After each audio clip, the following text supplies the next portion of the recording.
माझे व्यासपीठावरील या मंचावरील महाविकास आघाडीचे शिवसेनेचे सर्व सहकारी आणि आपण इचलकरंजीचे सगळे पत्रकार गेल्या 2 दिवसापासून मी सांगलीत आहे आणि सांगलीमध्ये फिरत असताना बाजूला इचलकरंजी आहे जो हातकणंगले आहे तिकडली माहिती घेत होतो सतत। हे सगळे आमचे सहकारी तिकडे येऊन मतदारसंघाविषयी माहिती देत होते। काल संध्याकाळी असं ठरलं की चक्कर टाकून जावं आणि त्यानुसार मी इथे आलो। उशीर झाला आहे पण महाराष्ट्रातल्या 48 मतदारसंघामध्ये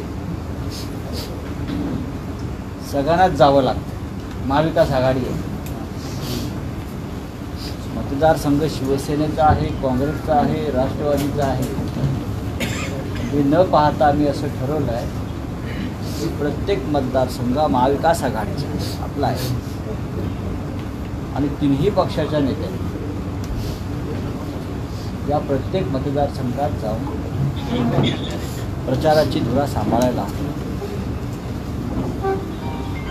या मतदारसंघात आणि बाजूला सांगलीत लवकरच आदित्य ठाकरे येतील, उद्धव ठाकरे येतील, शरद पवार येतील, काँग्रेसचे वरिष्ठ नेते येतील।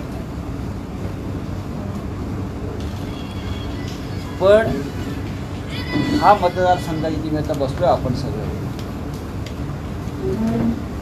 हा शिवसेनेचाच मतदारसंघ। नक्कीच आमची राजू शेट्टी यांच्याशी काही काळ चर्चा झाली, ते भेटले। उद्धव ठाकरे यांना 2 वेळा भेटले, आमच्याशी चर्चा झाली, आमच्या घटक पक्षांशी चर्चा झाली। ते शेतकरी संघटनेचे नेते शेतकऱ्यांच्या प्रश्नावर त्यांचे आंदोलन त्यांचे लढे सुरू असतात आणि त्यांच्याविषयी आमच्या भावना आहेत। लढणारा माणूस आहे, आम्ही त्यांना महाविकास आघाडीत सामील व्हायचं आमंत्रण दिलं होतं की महाविकास आघाडीचे घटक आपण पाहू आणि आपण ही निवडणूक लढा महाविकास आघाडी। पण त्यांना तो प्रस्ताव मान्य नव्हता। त्यांना शेवटी आम्ही असंही सांगितलं जागा शिवसेनेची आहे, आपण शिवसेनेचं चिन्ह जे आहे मशाल, त्या मशाल चिन्हावर लढा। त्यांनी तोही प्रस्ताव नाही म्हणून सांगितल्यावर आम्ही या मतदारसंघात आमचे शाहूवाडीचे माजी आमदार सत्यजित आबा पाटील यांची उमेदवारी जाहीर आणि त्यांची उमेदवारी जाहीर झाल्याबरोबर जो काही ते करंट लागलेला आहे, लोक जणू वाटच पाहत होते की ते मशाल कधी येते। कोल्हापुरात आमची जागा होती, आमचे विद्यमान खासदार होते, पण ते तिकडे पळून गेले। मग आता शेवटी छत्रपती शाहू महाराजांना सगळ्यांना उभं करायचं ठरवलं आणि त्यांनी हात चिन्ह निवडलं असं काँग्रेसवाले म्हणतात। आम्हाला असं वाटत होतं की छत्रपतींनी मशाल, पण ठीक आहे, शेवटी महाविकास आघाडीचे उमेदवार म्हणून आम्ही सगळ्यांनी त्यांना आदरानं पाठिंबा दिलेला आहे। त्याच्यामुळे कोल्हापुरात मशाल नसल्यामुळे हातकणंगले मतदारसंघामध्ये मशालीवर लढायलाच पाहिजे आणि लोकांना इथल्या मशालीची प्रतीक्षा आहे हे आमच्या अनेक चर्चातून समजून आलं आणि त्यानुसार आम्ही एक तगडा उमेदवार जो मशाल चिन्हावर लढेल आणि जो शिवसेनेचा निष्ठावंत असा शिवसैनिक आहे आणि त्याबाबत आम्ही आमचे त्या भागाचे सगळे माजी आमदार, मग सुधीर मुनगंटीवार असतील, उल्हासराव पाटील असतील, राष्ट्रवादी काँग्रेसचे नेते जयंतराव पाटील असतील, काँग्रेसचे नेते सगळ्यांशी चर्चा करून आम्ही आज आणि उमेदवारी जाहीर झाल्यापासून जो वेग इथे प्रचाराला झंझावात इथे निर्माण झाला, मी माहिती घेत असतो रात्री म्हणजे दिवस रात्र इथे लोक प्रचारात गुंतलेली आहेत. लोकांना एक असं खुश आहेत लोक. या भागामध्ये आता मशाल परत येते आहे, मशाल येते आहे आणि मुळात आम्ही असं ठरवलं की जिथे जिथे गद्दारी झालेली आहे तिथे त्या गद्दाराला कोणत्याही परिस्थितीमध्ये परत डोकं वर काढू द्यायचं नाही. आणि या मतदारसंघात सुद्धा एक अत्यंत बेईमान निष्क्रिय असा खासदार त्याच्या सतत तक्रारी आमच्याकडे नंतर येत राहिल्या, तो उद्याच्या लोकसभेत दिसणार नाही. सत्यजित आबा पाटील हे महाविकास आघाडीचे उमेदवार म्हणून विक्रमी मताने निवडून जाते. अशा प्रकारचं वातावरण या मतदारसंघात जे आम्ही माहिती घेतो आहे त्यानुसार ते आहे. आणि जे आमचे सहकारी आम्हाला सांगतायत की किमान 2 ते 2.25 लाख मतांचं मताधिक्य ते घेतील या मतदारसंघात, त्याच्याविषयी आमच्या मनात शंका नाही. हा मतांची विभागणी हा विषय तुम्ही फार मनावर घेऊ नका. या राज्यामध्ये काही मतदारसंघामध्ये तिरंगी लढती होणारच आहे, काही थेट लढती होती. शेट्टी साहेब शेवटपर्यंत तुमच्याशी चर्चा करत राहिले आणि शेवटच्या 2 दिवसामध्ये अशा काय केल्या ठरल्या त्याच्यामुळे तुम्ही त्यांना नाही, आमच्यासाठी तो विषय आता संपलेला. आम्ही आमचा उमेदवार जाईल. आम्ही सुद्धा आमचा जो प्रस्ताव म्हणजे असा आहे की शेवटी आम्ही महाविकास आघाडी म्हणून लढतो आहोत. एखादी जागा कोणाला देताना किंवा सोडताना किंवा त्यांना उमेदवार बनवताना चौथ्या पक्षाला आम्ही नक्कीच आमची भूमिका असेल की आपण महाविकास आघाडीमध्ये या. वंचित बहुजन आघाडीला आम्ही महाविकास आघाडीत सामील करून घेतला आणि चर्चा केली. तरीही राजू शेट्टींना आम्ही वारंवार सांगत राहिलो की ही जागा शिवसेनेची आहे, आम्ही तुम्हाला देणार असू तर महाविकास आघाडीतल्या इतर घटक पक्षांशी चर्चा करावीच लागेल. महाविकास आघाडी महाराष्ट्रातले काही विषय घेऊन एक स्वतंत्र जाहीरनामा काढू शकते, कारण शेवटी या राज्याचे प्रश्न वेगळे आहेत, राष्ट्राचे प्रश्न वेगळे आणि महाराष्ट्र आणि राष्ट्र ह्याच्यामध्ये आता कोणती दरी राहणार नाही. तेव्हा जाहीरनाम्याचा अभ्यास करू आम्ही त्यांच्या, पण प्रखर राष्ट्रवाद हा आमच्या जाहीरनाम्याचा आधार आहे. नाही, मला असं वाटत नाही आमच्या चिन्हावर लढा असं सांगितलं तर त्यात चुकीचं काय. छत्रपती शाहू महाराज काँग्रेस पक्षाच्या उमेदवारीवरच लढत आहेत. ही जर आमची जागा असेल किंवा अन्य पक्षाची जागा असेल तर त्या पक्षाला वाटणार की माझा एक खासदार माझ्या चिन्हावर वाढावा. असताना देखील त्यांना ती संघटना कायम ठेवूनही त्यांना लढता आलं असतं. आम्ही त्यांची संघटना आमच्यात विलीन करा असं कधीच सांगितलं नाही. पण आज या महाराष्ट्रातलं वातावरण असं आहे राजकीयदृष्ट्या, शरद पवार आणि माननीय उद्धव ठाकरे या 2 नेत्यांविषयी या राज्यामध्ये प्रचंड सहानुभूतीची लाट आहे. आणि जर तुम्हाला जिंकायचं असेल तर शरद पवार यांचा राष्ट्रवादी काँग्रेस पक्ष आणि माननीय उद्धव ठाकरे यांच्या नेतृत्वाखालची शिवसेना यांच्याबरोबर राहून त्यांच्या चिन्हावर तुम्हाला लहान पक्षांना लढावं लागेल अशी एक भूमिका आमची आहे. आणि त्याचा फायदा त्या लहान राजकीय पक्षांनाही होणार आहे, संघटनांना होणार नाही, आम्हालाही होईल. सांगलीचा तिढा मला वाटत नाही तिढा आहे. महाविकास आघाडीचे उमेदवार म्हणून आम्ही डबल महाराष्ट्र केसरी कुस्ती क्षेत्रातलं एक मोठं नाव सांगलीचेच चंद्रहार पाटील यांची उमेदवारी उद्धव ठाकरे साहेबांनी जाहीर केली. जेव्हा शिवसेनेचे पक्षप्रमुख सांगलीत येऊन किंवा एखाद्या भागात जाऊन उमेदवाराची घोषणा करतात तेव्हा ही घोषणा का हवेत नसते ना. कुठेतरी चर्चा झालेल्या आहेत, कुठेतरी देवाणघेवाण झालेली आहे. त्याशिवाय उद्धव ठाकरे यांच्यासारखा नेता उमेदवारी घोषित करू शकतो का. आणि या चर्चा वरिष्ठ स्तरावर होतात. आता आघाडीमध्ये किंवा जेव्हा युत्या किंवा गठबंधन ज्याला म्हणतो आम्ही त्याच्यामध्ये एक दोन मतदारसंघ असे शेवटपर्यंत असतात ज्याच्यावर पेच असते. महाराष्ट्रात शिवसेना भाजपची युती असताना सुद्धा एखाद दुसऱ्या जागेवर शेवटपर्यंत पेच हा पडलेला असायचा. मग तो आम्ही त्यातून मार्ग काढायचा. या वेळेला सांगलीचा पेच आहे, भिवंडीचा. आता भिवंडीमध्ये राष्ट्रवादी काँग्रेस पक्ष शरद पवार साहेबांचा आणि काँग्रेस ह्याच्यामध्ये थोडंसं अजूनही संघर्ष सुरू आहे. पण आम्ही शिवसेनेने स्पष्ट भूमिका मांडली त्या संघर्षात की भिवंडीची जागा जिंकण्याची क्षमता ही शरद पवार यांच्या पक्षाकडे आहे, त्यांचा उमेदवार तगडा आहे. आणि सांगलीमध्ये म्हणाल तर गेल्या 2 निवडणुकांमध्ये तिथे काँग्रेसचा विजय झाला नाही किंवा काँग्रेस रिंगणात नाही. लोकांनी काँग्रेसचा पराभव केला. नक्कीच तो काँग्रेसचा परंपरागत भाग आहे. वसंतदादा पाटील असतील, त्याच्या आधी अनेक इतर नेते असतील, प्रकाश बापू पाटील असतील, प्रतीक पाटील, ही सगळी दादा घराण्याची प्रमुख लोक ही तिथे निवडणुका लढली.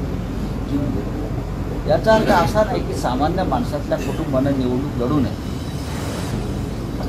रामटेकची जागा ही शिवसेनेची सिटिंग आमदाराची खासदाराची जागा होती, तोही शिवसेनेच्या गड.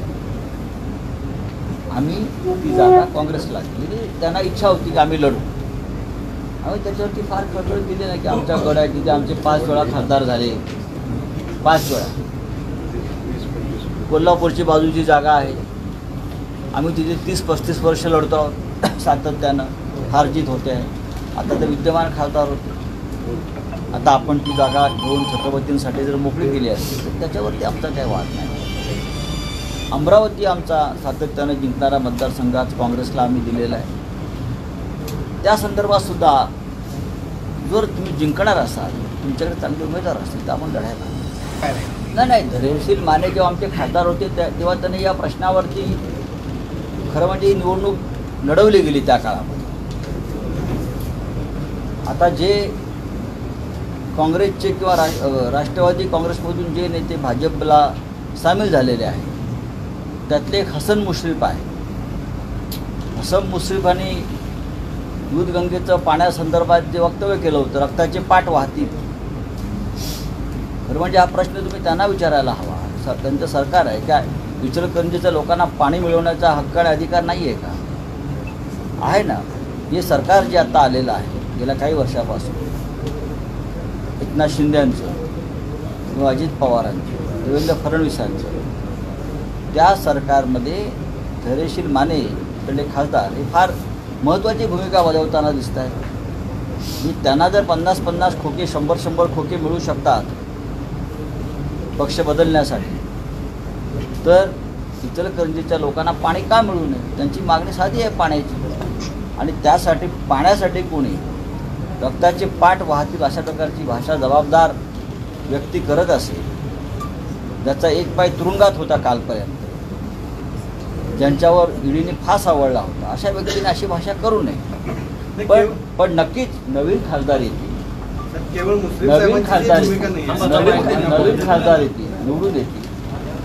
पुढल्या 5 महिन्यामध्ये राज्याच्या निवडणुका होतील आणि विधानसभेला पुन्हा एकदा महाविकास आघाडीचे शिवसेनेचे आमदार निवडून येतील. आणि मला असं वाटतं की तेव्हा हा प्रश्न सुटलेला. कोणाला पाणी मिळू नये ही भूमिका शिवसेनेनं या राज्यामध्ये किंवा कोणत्याही जिल्ह्यामध्ये पाण्यावरून उद्रेक होऊ नये किंवा पाण्यावरून मारामाऱ्या किंवा जिल्हे किंवा समाज तुटू नये ही आमची भूमिका राहील. सामोपचाराने मार्ग दिला. पाण्यावरून जगातलं 3रं महायुद्ध झालं तर ते पाण्यावरून होईल असं भाकीत अनेकांनी बोलतो. जगभरामध्ये पाण्याचा प्रश्न, सांगलीमध्ये मी सतत पाण्यावरच बोलावं लागतं. हा प्रश्न हा जागतिक प्रश्न आहे, हा राज्याचा आणि देशाचा प्रश्न आहे. तुमच्या नरेंद्र मोदी यांनी पाण्यासाठी स्वतंत्र मंत्रालय निर्माण केलं आणि 2 मंत्री त्यासाठी केले. या खासदारांचं काम होतं की त्यांच्याकडे प्रश्न घेऊन जाणं आणि प्रश्न सोडवणं. राज्यामध्ये जलसिंचनापासून जलसंधारणापर्यंत अनेक खाती निर्माण झालेली असतात. त्या खात्याचे मंत्री या प्रश्नावरती काय करतात हा सुद्धा प्रश्न त्यांना विचारावा लागतो. बघा, मी सुद्धा या विषयावरती आज बाहेर असलो तरी चर्चा ऐकली, पण एकनाथ खडसे यांनी वारंवार त्याचा इन्कार केलेला आहे. जसे आमचे आमदार खासदार करत होते, जे पळून गेले, ते शेवटपर्यंत मी नाही त्यातले वगैरे काय म्हणतात, पण खडसे साहेबांसारखा ज्येष्ठ माणूस, ज्येष्ठ नेता, ज्यांना त्यांच्या संघर्षाच्या आणि संकटाच्या काळात ज्यांना शरद पवार साहेबांनी आधार दिला आणि प्रतिष्ठा दिली, मला वाटत नाही की ते माननीय शरद पवार साहेबांना अशा पद्धतीनं त्यांच्या संकट काळात सोडतात. जर तसं त्यांचा निर्णय असेल तर ते त्यांचं दुर्दैव, त्यांचं. पण या इचलकरंजी मतदारसंघात हातकणंगल्यामध्ये आलेलो आहोत. अत्यंत उत्तम वातावरण आहे. आम्ही जिंकतो आहोत. आमचा खासदार निवडून येतोय. आता हे शिंदे मिंदे हे अपशकुनी शब्द का काढताय? त्यांच्या कर्माची फळं त्यांना मिळालेली आहे. बाळासाहेब ठाकरेंचा पवित्र धनुष्यबाण या राजकीय पटलावरून गायब करण्याची भारतीय जनता पक्षाच्या मदतीने त्यांनी कार्य केलेलं आहे. आमचा धनुष्यबाण, आमची शिवसेना भाजपने ठेवले आहे का औषधाला? धनुष्यबाण बाळासाहेबांचा मला सुद्धा उद्या ठेवणार नाही. त्यांना सांगा, त्यांचा जो परमेश्वर आहे तो विष्णूचा 13वा अवतार, त्या परमेश्वरासाठी त्या विष्णूच्या 13व्या अवताराने कोल्हापुरात सभा घेऊन छत्रपती शाहूंच्या विरुद्ध भाष्य करून दाखवावं. बरं का? आमचे परमेश्वर वेगळे आहेत आणि त्यांचा विष्णूचा 13वा अवतार जो दिल्लीत बसला आहे, त्याच्या चरणाशी बसले सगळे ईडी, CBI, PD. बरं का? त्या विष्णूच्या 13व्या अवतारानं यावं कोल्हापुरात. ग्राउंड लेवलची परिस्थिती आम्ही हवेत बोलणार नाही. महाविकास आघाडी 35+ जागा जिंकली. बरं का? हे आमचं मिशन आहे, कमिशनही नाही, लोकांनी ठरवलं आहे. आम्ही किमान 35 जागा जिंकू या महाराष्ट्र राज्यामध्ये. आणि देशामध्ये नरेंद्र मोदी 200 पार करत नाहीत. या देशामध्ये नरेंद्र मोदी जे 400 पारचा नारा देत आहेत, त्यांनी 200 पार करून दाखवावं. मला सगळी गणितं माहिती आहे आणि भारतीय जनता पक्षापेक्षा जास्त माहिती आणि पक्की माहिती माझ्याकडे, ग्राउंड रिपोर्ट माझ्याकडे. हा 2014 आणि 19चा फसवाफसवीचा काळ संपलेला आहे. तसं नसतं. त्यांना एवढी खात्री असते तर जे रोज जे त्यांचे दरोडे पडतात ना ईडी, CBIचे, ते दरोडे त्यांनी टाकले नसते. या मुख्यमंत्र्याला अटक कर, त्या मुख्यमंत्र्याला अटक कर, ह्याच्यावरती दहशतीनं ईडी, CBIनं लोकांना पळवून द्या, ही त्यांना करण्याची वेळ आली नसती जर त्यांना खरोखर 200 जागा उत्तरेत मिळाल्या असत्या तर. पण आमच्यावर किती कारवाया करा, मी स्वतः जेलमध्ये जाऊन किती कारवाया करा, आम्ही तुमच्याशी लढणार आणि तुमचा पराभव करणार. आम्ही नारायण राणेंचा आतापर्यंत 3 वेळा पराभव केला, हे आपल्याला माहिती आहे का? आता चौकार मारायचा पराभव. त्यांना उमेदवारी मिळणार असं तुम्हाला म्हणायचं? कोणालाही मिळू द्या. कोकणामध्ये रत्नागिरी, सिंधुदुर्ग असेल, रायगड असेल, मुंबई असेल, कोणाला येऊ द्या. जे ते म्हणतायत ना तुमचे मुश्रीफ परमेश्वर, त्यांचा त्या परमेश्वराला स्वतः विष्णूच्या 13व्या अवताराला उभं राहू द्या, येऊ त्याचा पराभव. आज सकाळीच एकीकरण समितीचे काही प्रमुख लोक मला सांगलीतून भेटले. एकजूट राखण्यासाठी मराठी माणसाची त्यांची भूमिका आहे की आपण निवडणुका लढावी आणि आम्ही नेहमीच एकीकरण समितीच्या भावनांचा आदर केला.